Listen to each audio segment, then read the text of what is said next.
Hello, everyone, and welcome to day 2 of our actionable advice stage. We are kicking things off with Charlie Summers, who is a data engineer tech lead at Merit, and he'll be telling y'all about trading off speed and quality with the data asset program. Just a reminder, if you weren't just in our keynote, or if you forgot from yesterday, or if you're new, you can find all of the tracks we have going on today in the top left corner in the hamburger menu. Our breakouts in our lounge that'll be live later today, at 1 up top, and then some information on how to join the operational analytics community so you can chat with Charlie and all the rest of our awesome community members after the fact, asynchronously. There we go. That's how that word works. If you have any questions during the talk today, drop them in the Q&A, and we will circle back on them later today or later at the end of the session. And then Charlie has a couple polls for y'all also on the right-hand side, so you can go over and answer them, and then he will talk through them during the session. So with that, I will hand it over to Charlie. I'll see y'all in approximately 23 minutes for some Q&A, and yeah, hope everyone enjoys. Thanks, Allie. Hey, everybody. My name is Charlie Summers. So happy and grateful to be presenting here today. I'm the data engineer tech lead at Merit, which is a Series B startup, closed our Series B end of last year. We are in the GovTech space, where we provide a digital credentialing platform for governments, state and local governments primarily. We work with a lot of government data and provide all sorts of different types of dashboards and pipelines related to government data. So super excited to be talking about some of the things we've learned here. Definitely what I'm talking about today is a work in progress, and I'm super excited to chat with you all about similar ways that you've attempted to trade off speed and quality at your businesses. As Ali said, there are a couple of polls, and we're going to hop into the first one. It's actually, if you go to the polls tab, it should be the very first one, which is you're an analytics engineer. You get a request for a new data set by the end of the day. What do you do? So head over to the polls section. It should be the very first one. And let me know what you think. So you can either build the data set, push back and ask for more time, or gather more info.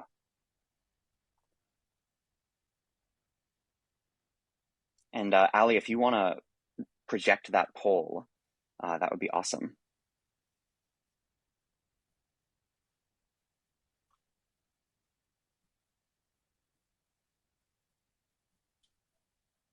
I might have to.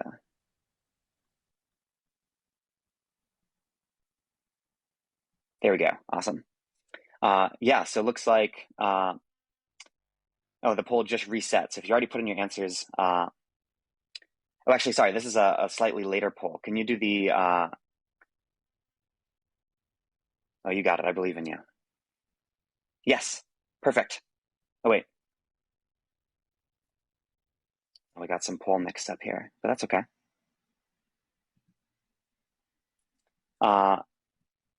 Yes, this one right here. Thank you so much. Yeah, so it looks like we got a lot of responses on this one. I think it was open from yesterday. A lot of people would prefer to gather more info. I really like that that there is a diversity of answers, because I think at different businesses, you may approach this question very differently. And the next variants of this question are kind of these polls, and you feel free to answer the other polls as well, are all going to be different permutations of the same question, and we might get different answers depending on where we're at. So the next one is presenting my screen again.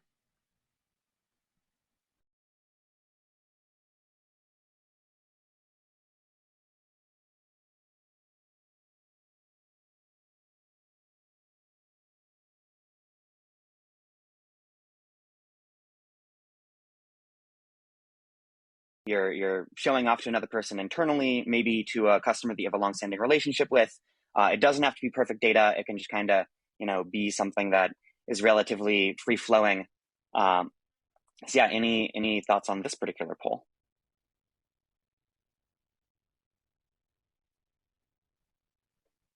And yeah, if you guys could present that poll, that'd be great.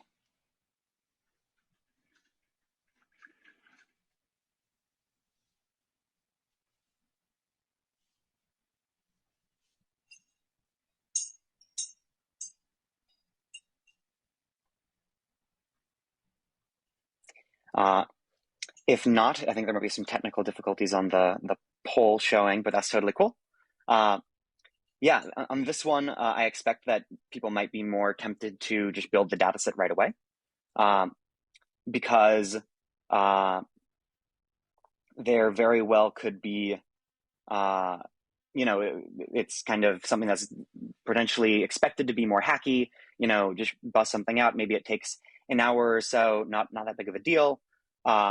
This kind of falls into the bucket of maybe you'll just end up building the data set. Going to the next poll, we have, you're an analytics engineer, you get a request for a new data set by the end of the day. The data set will be used to bill vendors. What do you do? And feel free to enter the poll.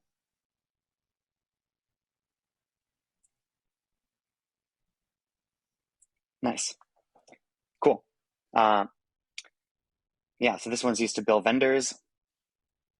Yeah, so let's see as a couple more answers come in.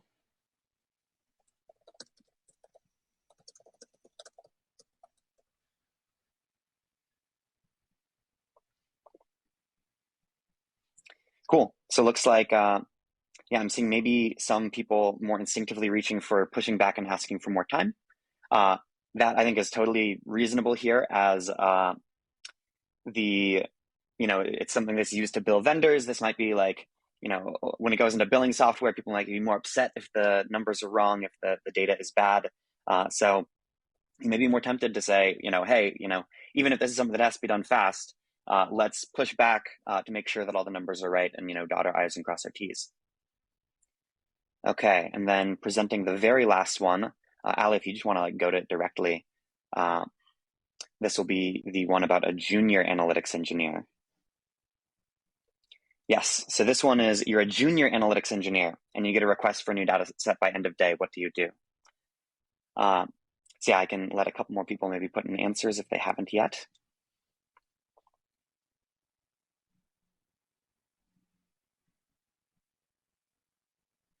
Nice. I'm seeing a lot of people still asking to gather more info. That's great. I know that when I've been more junior, so this one is a slightly different problem. Excuse me. It's a slightly different problem. We now, we don't necessarily know anything more about the request, but now as a junior person, what is our temptation to do more? And for me personally, my tendency was to just kind of like, hey, I was asked to do work. I guess I'll do the work. Maybe not even think about I can push back. So when thinking about potentially more junior people on our team, they may not have the resources or have the ability to manage up in a way that allows them to kind of push back and gather more info. Though I see a lot of you gather more info, so maybe you're all better junior folks than I was back in the day. Awesome. Okay, that's it with the polls. Hope everybody enjoyed them. Now let's jump into the rest of the fun.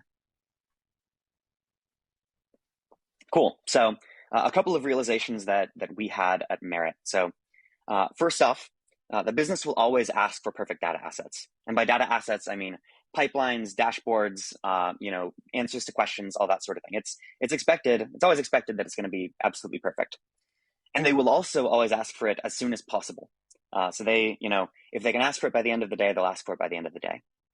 And what we found, at least at our organization, is that without any guidance, this delivery speed often trumps quality. So maybe you end up writing fewer tests, maybe you end up writing lower quality documentation, but when you are asked to kind of bang something out really quickly and simultaneously asked to have it be perfect, you often attempt to hit the concrete deadline while hoping often that the quality is good enough, because of course quality can be hard to measure until you count up the number of bugs after the fact. So in order to help guide this balance, we've been working on a program called the Data Asset Program. So really what this means for us is we specify a couple of different classes of data assets. So bronze, silver, and gold are what we use at Merit. And then when stakeholders request a particular data asset, a dashboard, answers to a question, whatever it is, they'll work with the data team to classify that particular asset. So what this means is if someone asks for, the CEO asks for a gold data asset, and everyone else is already running around doing other stuff, and they ask for it by the end of the day, it gives your team ammunition to say, hell no, we're not gonna be able to satisfy that. Then what we also are doing internally to kind of support each of these data asset classes is actually having entirely separate tooling per class. So what this means is, we have like CI/CD pipelines. So we have deployment environments for gold that are different than for bronze, so that the bronze asset classes that maybe are more resource intensive, that we haven't tested and tuned quite as well, don't necessarily interfere with the gold data assets. And similarly for CI, for continuous integration, for testing, the expectations around if the data asset even passes tests or even has any tests will be different for bronze than it is for gold. So providing additional tooling to support each of these classes we found to be really helpful. Then reviewing asset classes, we are trying to do it monthly, though we're kind of playing with that timing, to really make sure that they still make sense. And we'll kind of break into like what making sense means for these classes. But at a high level, what we want to make sure is that these classes are distinct, so that, if moving from bronze to silver is an extra 30 minutes, then there's really not a meaningful distinction between these two asset classes. So we probably should tweak and tune those to better fit business needs and provide some distinction between each of these classes.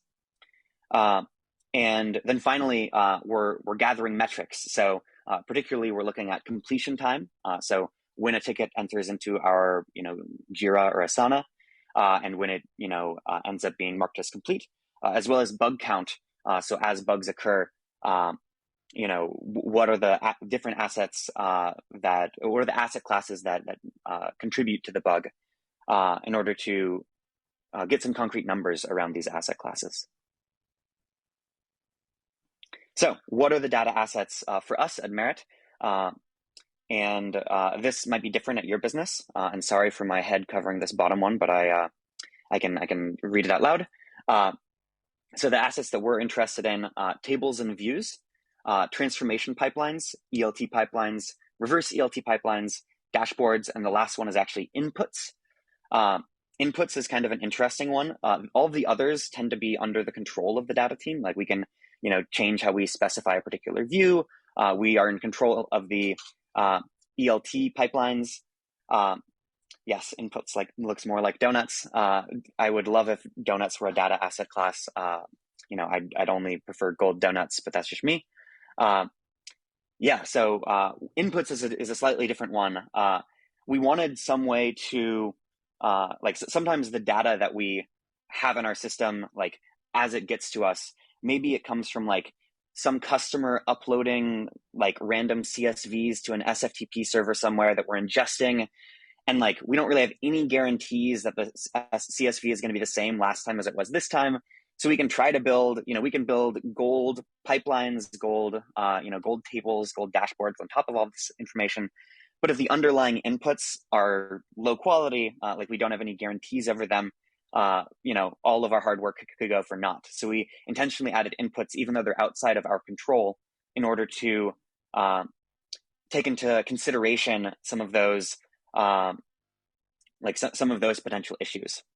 I'll also shout out, this image on the right here, I recently got an invite to use Dolly 2, and I created some fun little visualizations for the talk, and this is one of them here. It's some interpretation of the modern data stack. You notice that it's stacking cubes, so I thought that was cool. Okay, so jumping into an actual example of a classification. So this is for tables and views, which we all define with DBT. In bronze, we really just, there is, and of course, each of these build on one another. So everything from silver requires everything from bronze. Everything from gold requires everything from silver. So in bronze, it's really there's a SQL file that encodes what the business logic should be. It runs locally. We still want results verified by some sort of subject matter expert, so that they're not just whoever the data analyst is that might not be the subject matter expert, kind of assuming that their data is correct. We still wanted to have linting, and we actually merged to an entirely separate dev branch instead of the master branch that we use for the rest of our code in order to trigger a deployment to a dev environment that is specifically for bronze data assets. For silver, we expect there to be a YAML file that describes the SQL logic. So this would be the classic DBT YAML file, and that it has some substantive testing. For us, that's more than DBT utils at least one. It passes all the testing in CI, ends up merged to master, and has meaningful columns. And then gold, really it's full documentation. So that means that the idea here is that folks actually are reasoning about how this is being used, what it's useful for, and has a lot of additional kind of goodness added to that documentation. And that's also reflected in testing. Tests end up being very good documentation for your DBT models. So maybe even writing some custom tests to make sure that this particular table or view exactly meets our specifications. And quickly going over one other classification, so the transformation pipelines. So this for us is Airflow. So bronze, there is some Python DAG that encodes the business logic, passes linting, merged to dev branch. You'll see some repetition here. For silver, we require a complete markdown description of the DAG and all of its side effects, so why it exists and what it affects. Succeeds at least once in CI, where we actually test an execution of our DAG as part of our testing. Is merged to master branch, and descriptions are added to specific operators. If it's more complicated than like I don't know, the DBT operator, which clearly is just executing some DBT. But if it's a bash operator, a Python operator that does something more complicated, then we expect there to be a description there. And then in gold, we actually require the Kubernetes pod operator to be used instead of any other types of operators. This allows for greater resource isolation, so you can specify exactly how much resources each of your operators uses, as well as means that it doesn't share resources with other concurrently executing jobs. When we see Airflow failures, one common cause is there is just a bunch of load on the system. I can't say that our team is the best at tuning Airflow yet, so we're still getting better at that. So Kubernetes pod operators are one way to make a Kubernetes problem instead. So we're adopting a lot more usage of those. Okay, so deploying your data asset program. So you've kind of you've specified what your data assets are. You've gone over and classified what you think your data assets should be. These are some examples. You might have totally different ones for your business. Now the question is, how do you actually roll this thing out? So for us, we had an initial classification meeting. This looked like maybe like a 3-hour meeting with a couple folks from the data team that just went through and classified all of your assets. This actually ended up being a really great test to ensure that our assets are what we wanted them to be. Because, most of us have a gut check on, hey, we expect this to be a good pipeline or a bad pipeline. And if that's not lining up with what our gut says, that's a good intuition that maybe we need to tweak what these parameters are so that we can have higher quality classifications in the future. And for us, this looked a lot like a lot of our stuff kind of fell into silver and bronze. We actually didn't have very much gold at the beginning, with the intention of, let's make sure there's some room to grow.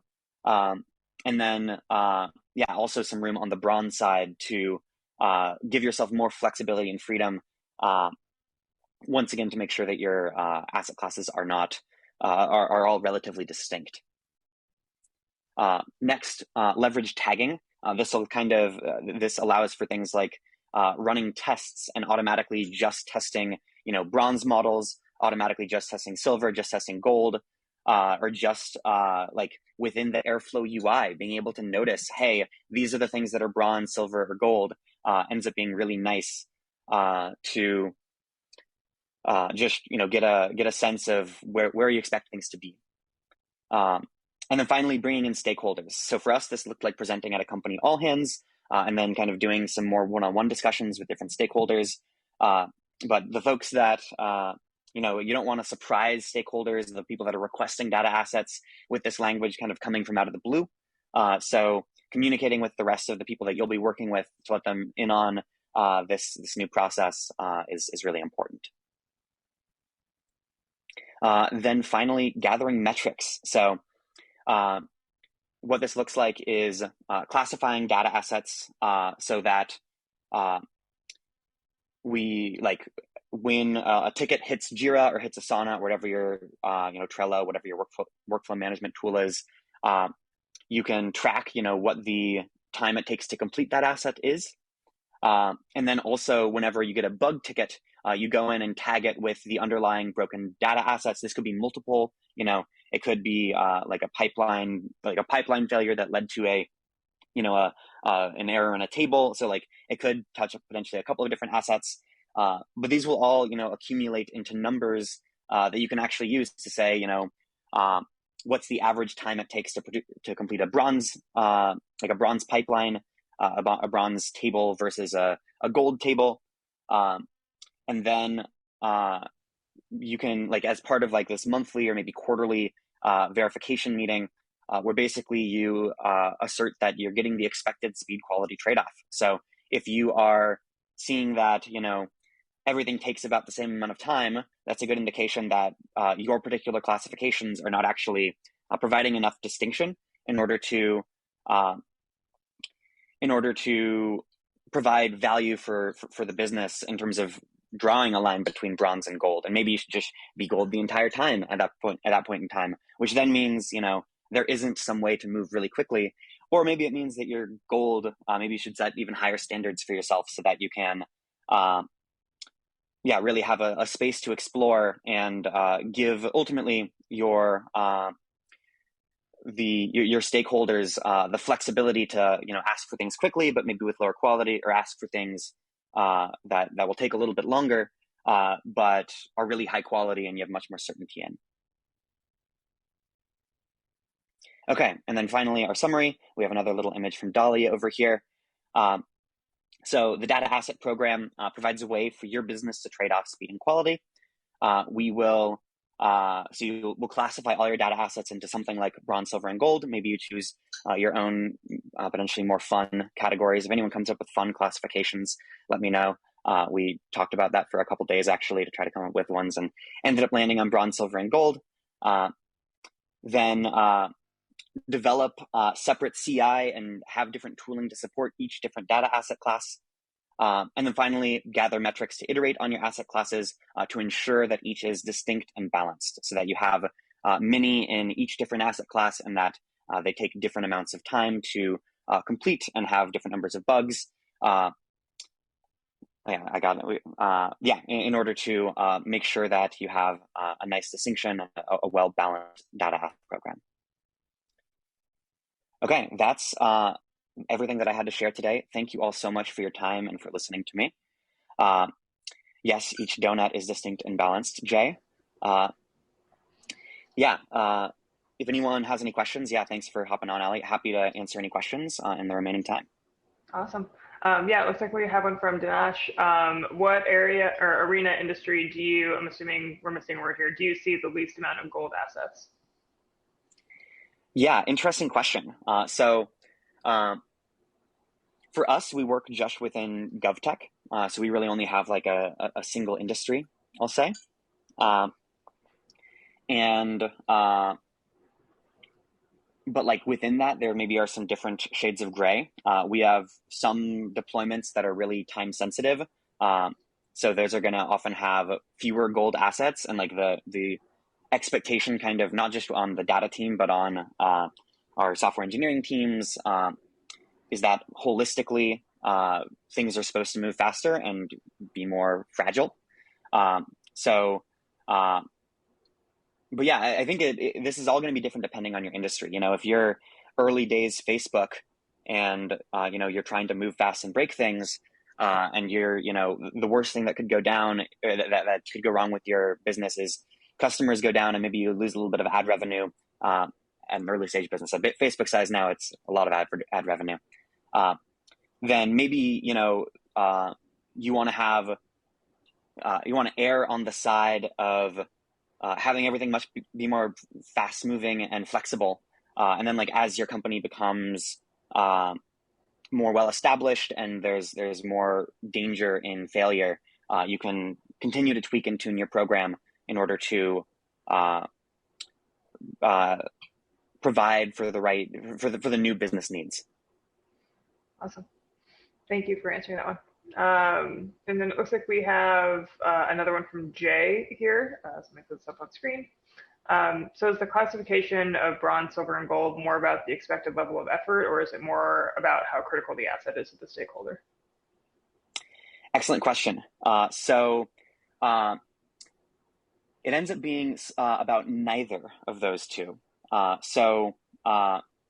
Though I'd say it's related to how critical the asset is to the stakeholder, but it ends up being kind of a discussion with the data team.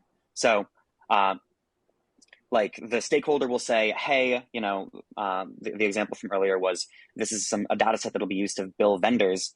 That might be a really critical data asset depending on your business, because, you know, if you get those numbers wrong, you have to search through a bunch of financial systems and offer a bunch of apologies. So the data team might say, we're going to require this to be gold in order for us to feel justified in kind of taking on this project to begin with. So it's related to how critical the asset is to the stakeholder, but ultimately it ends up being about this like trade-off in the amount of time we expect it to take. So maybe that is like similar to expected level of effort, like the intersection with that and how critical the asset is to the stakeholder. So it's probably the intersection that's most important, and it's an evolving discussion based on you know what your stakeholders look for and what your company needs. Also, I'm excited to see you here, Jay. You're joining our team at Merit soon, so I'm super excited to have you here. In here seeding questions. It's good. I'm glad he was able to drop one in. Sweet. Well, thank you very much for answering that one. I will mark that as answered. There is a follow-up from Dinesh on like maybe speaking on various industries and their relation to the different assets. I don't think we have time to answer this one live, but I will push this over to the Operational Analytics Club, and it would be great to get your thoughts and follow up there. Yeah, and Dinesh, I'd be super interested in hearing your experiences as well, and chatting with you about what might make sense for the industries that you're working in. Sweet. Awesome. Thank you, Ali, and thank you everybody so much for your time. Really appreciate it. Yeah. Thanks so much, Charlie. And everyone in the audience, we will be back in a couple of minutes with Richard McCara. So we will see you shortly. Thank you. Bye.